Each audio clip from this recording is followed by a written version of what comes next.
ഞാനൊരു ദിവസം ഇന്നസെന്റിനോട് പറഞ്ഞു, ഞാൻ നാട്ടിലേക്ക് പോവുകയാണ്, 2 ദിവസം കഴിഞ്ഞിട്ട് എൻ്റെ കല്യാണമാണ്. ആഘോഷമൊന്നുമില്ല, രജിസ്റ്റർ ഓഫീസിൽ വെച്ചിട്ടുള്ള കല്യാണമാണ്. വൈകുന്നേരം വരുമ്പോൾ പുള്ളി എൻ്റെ കയ്യിൽ ഒരു 400 രൂപ തന്നു. ഞാൻ ചോദിച്ചു, നിങ്ങളുടെ കയ്യിൽ പൈസയൊന്നുമില്ലല്ലോ, ഇത് എവിടുന്ന് ഈ 400 രൂപ കിട്ടി? അപ്പോൾ പുള്ളി പറഞ്ഞു, ആലീസിൻ്റെ വള.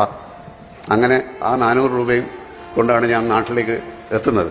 അമ്മ പറഞ്ഞു, രജിസ്റ്റർ ഓഫീസൊക്കെ ഇരിക്കട്ടെ, അവളുടെ കഴുത്തിലൊരു താലി കെട്ടണം, സ്വർണത്തിന്റെ താലി കെട്ടണം.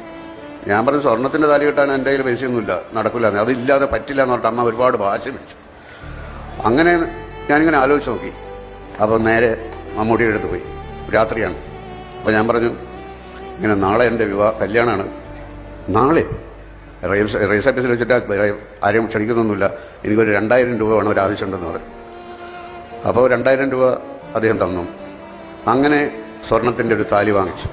രജിസ്റ്റർ ഓഫീസിന്റെ വരാന്തയിൽ വെച്ചാണ് ഞാനത് എൻ്റെ ഭാര്യയായ അവരുടെ കഴുത്തിൽ കെട്ടുന്നത്.